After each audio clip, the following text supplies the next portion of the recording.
안녕하세요. 오늘은 우리 스가랴서 3장 말씀으로 올 한 해를 정리하고 또 다가오는 새해를 어떤 마음으로 맞이할지 하나님께서 우리에게 어떻게 생각하고 계시는지를 나누고 한 해를 잘 보내고 새해를 맞이할 수 있는 그런 준비를 하려고 합니다. 여러분 잘 아시는 것처럼 스가랴서 3장은 대제사장 여호수아가 성전을 짓기 위해서 바빌론에서부터 예루살렘으로 돌아온 지 13년 동안 성전 짓는 일이 멈추어서 있었습니다. 왜 그런가 하면 이 반대자들의 반대가 있었고 또 돌아온 사람들의 어떤 능력, 재정적인 능력도 부족했고 또 그 일을 해낼 만한 사람 숫자도 참 작았기 때문에 또 한편으로는 새로 짓는 성전이 이전에 솔로몬 성전의 한 10분의 1 정도의 규모였기 때문에 나름 또 실망감도 있었고 그러다 보니 성전 짓는 일이 차일피일 미루어지게 되었고 그것이 무려 13년이라는 세월이 흘러가게 되었습니다. 그럴 때 이제 1절의 말씀처럼 이 대제사장 여호수아에 대해서 어떻게 해야 될 것인지 평가하는 그런 일이 일어납니다. 물론 성경에서는 이 재판하는 모습으로 드러나고 있죠. 대제사장 여호수아는 피고인의 이 자리에 서 있고 재판석에는 여호와 하나님이 물론 앉아 계십니다. 그리고 대제사장 여호수아를 고발하는 검사 역은 사탄이 하고 있고요. 또 천사는 그 옆에서 변호사 역할을 감당하고 있습니다. 이 법정이 개정되자마자 사탄은 마구 대제사장 여호수아를 모함하고 또 대적하는 이런 이야기들을 마구 쏟아내기 시작했습니다. 하나님 앞에서 당신의 이 대제사장 여호수아라는 사람이 불에 거슬린 나무같이 아무 쓸모없는 존재가 되었다.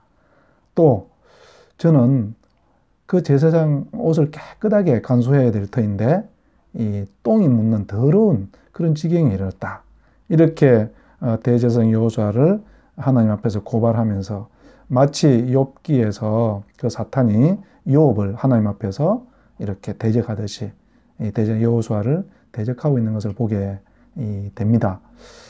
이 옷에 더러운 옷이 되었다는 것은 대제사장 여호수아가 세상에서 어떤 더러운 것들을 행했다는 것이고 대제사장 여호수아의 대제사장 자격이 없다는 것을 이야기하는 것이죠. 또 저가 숯에 불에 그을린 나무 같다고 하는 이야기는 이제 쓸모없는 존재. 여러분 불에 그을린 나무는 다시 불 붙이기가 너무도 어렵다고 하지 않습니까? 그러니까 이 이야기는 마치 이 여호수아가 그런 것처럼 이제 쓸모없는 존재가 되었다고 하면서 하나님께서 이제 이 대제사장 여호수아를 폐기 처분해야 된다고 주장하고 있는 것입니다. 근데 저는 이 1절에서 참 이상하게 느끼는 것이 그런 사탄의 대적에 대해서 고소에 대해서 대제사장 여호수아가 고개를 들지는 못하고 아무 변호를 하지 못하고 있다는 것이죠. 또 어떻습니까? 변호사라고 옆에 있었던 그 천사들도 아무런 변호를 하지 못하고 있습니다.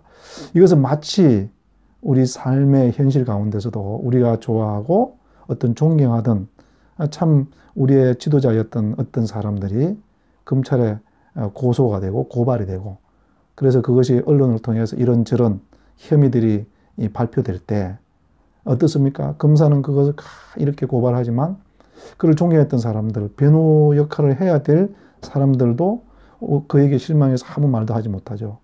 또 그 당사자도 국민들에게 우리들에게 실망감을 준 것이 너무도 미안해서 고개를 들지 못하고 있는 이런 이 현실과도 너무 비슷하다고 생각을 합니다. 우리 성도들도 삶을 살다가 그런 일이 있지 않습니까? 어쩔 수 없이 내가 넘어질 때가 있고 실패할 때가 있고 일을 하다가 멈춰서 있을 때가 있죠. 근데 이 사탄은 우리에게 와서 이제 저는 쓸모없다. 하나님, 저는 쓸모없는 존재입니다. 저는 아무 자격도 없습니다. 이렇게 하면서 우리를 대적할 때 우리 스스로도 낙심을 하게 되고 또 우리 주변에 있는 사람들도 또 우리를 보고 낙심하게 되고 또 우리 주변에 있는 사람들이 그런 일을 당할 때 우리도 그렇게 되는 것 같습니다. 근데 놀라운 일은 이 2절에서 여호와께서 재판장이신 여호와께서 직접 이 재판에 등장을 하셔서 뭐라고 그러시는가 하면은 여호와께서 사탄에게 이르시되 사탄아 여호와께서 너를 책망한다 이렇게 이야기해요. 재판장이신 여호와께서 이 사탄을 가만히 두지 않고 내가 너를 책망한다 그렇게 하면서 말씀하시는 이유가 뭔가 하면 제가 그 바벨론에서 살다가 이 골짜기 험한 장소 이 예루살렘에 온 것도 나에 대한 헌신이었고 그리고 내가 그 힘든 일을 그에게 맡겼고 그래서 그가 넘어질 수도 있고 또 멈춰 서일 수도 있는 것이다. 그것은 대제사장 여호수아의 잘못이 아니라 그 일이 그만큼 어려운 일이고 힘든 일이었다. 이렇게 하면서 대제사장 여호수아를 변호해 주는 것을 보게 됩니다. 그러면서 사탄이 대제사장 여호수아를 반대했던 대적했던 고소했던 그 말 저는 거슬린 나무와 같다. 불에서 꺼낸 거슬린 나무와 같다라는 이 이야기를 여호와 하나님께서 똑같이 그것을 말씀을 하시면서 야 이 사탄아 저가 불에서 꺼낸 거슬린 나무 같지. 그런데 요만큼이라도 탓하지 않고 견뎌낸 게 어디냐. 이겨낸 것이 어디냐. 나는 그것이 굉장히 소중히 여긴다. 이렇게 이야기를 하는 것을 보게 됩니다. 우리 사랑하는 지체 여러분 2019년 오시면서 멈춰 서 있는 것이 있고 힘들어서 또 중단한 것이 있죠. 하나님께서는 이렇게 이야기하시는 거예요.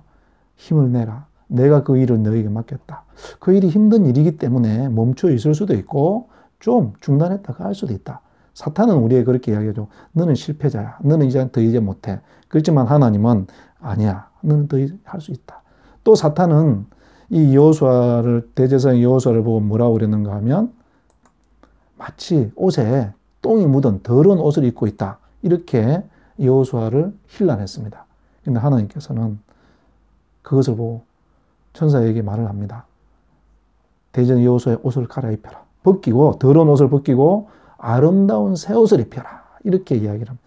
여러분 그렇습니다. 우리 하나님은 우리 곁에 오셔서 우리 더러운 옷을 벗겨내시고 마치 우리 부모님이 설날에 명절에 새로운 옷을 입혀서 새로운 한 해를 준비시켜 주는 것처럼 우리 하나님께서도 우리에게 이제 지난해 2019년에 묻었던 때들, 실패들 이런 것들 다 벗어버리고 새로운 2020년에 나아가자. 아름다운 옷을 입고 나아가자. 이렇게 이야기를 하고 계십니다.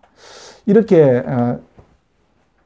여호와 하나님께서 말씀을 하시자 이제 옆에서 아무 말도 못하고 있던 그 변호사 천사가 여호와 하나님 대제사장 여호수아의 옷만 갈아입히지 말고 관도 씌워 주십시오.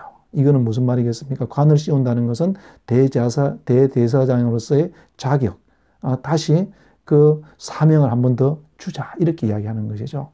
여러분 지금 우리에게도 하나님께서 이것을 원하시고 계십니다. 하나님은 여러분에게 2020년 내가 관을 씌워줄 테니 다시 시작하자. 우리가 우리 주변에 있는 사람들, 실망하고 있는 사람들, 또 실패한 사람들, 낙심하고 있는 사람들에게 우리가 이렇게 중복이 됐으면 좋겠습니다. 하나님, 저에게 아름다운 옷을 입혀주시고 또 관도 씌워주십시오. 그래서 2020년 다시 힘을 내어서 다시 하나님 주신 그 일, 그것이 작지만 새롭게 시작하게 하여 주시옵소서. 이렇게 우리가 중보기도할 때 2020년은 정말 아름다운 한 해가 될 것입니다. 그 한 해 2020년 어떤 한 해가 될까요? 이 스가랴서 3장 10절에 보면은요. 하나님께서 아주 놀라운 이 약속을 하는 것을 보게 됩니다. 뭐라고 그러시는가 하면 만군의 여호와가 말하노라 그날에 너희가 각각 포도나무와 무화과나무 아래로 서로 초대하리라. 여러분 이 각각 포도나무와 무화과나무 아래에 앉는다는 것은요. 풍요로움을 상징적으로 표현하는 구약적인 표현이에요. 이 열왕기상 4장 25절에 보면 솔로몬의 시절, 그 풍요로운 시절을 어떻게 표현하고 있는가 하면요. 유다와 이스라엘이 단에서부터 브엘세바에 이르기까지 각기 포도나무 아래와 무화과나무 아래에서 평안히 살았더라. 이렇게 말하고 있습니다. 근데 여러분 아까도 봤지만 스가랴 10장을 보면 여기서 한 발 더 나아가는 거예요. 그런 솔로몬 시대의 풍성함 뿐만 아니라 서로를 초대한다고 되어 있습니다. 각각 포도나무와 무화과나무 아래로 서로 초대하리라. 여러분 2020년 우리 주님께서 다시 우리가 새 옷을 입고 다시 시작을 할 때 우리 주님께서는 그 일을 함께 하심으로 힘을 주실 것입니다. 그리고 그 풍성함의 열매를 주실 것이고, 그리고 우리는 우리 혼자만 배부르는 것이 아니라 우리 이웃들을 초대해서 함께 잔치를 하고 함께 하나님을 찬양하고 함께 하나님께 감사하는 그런 한 해가 될 줄로 믿습니다.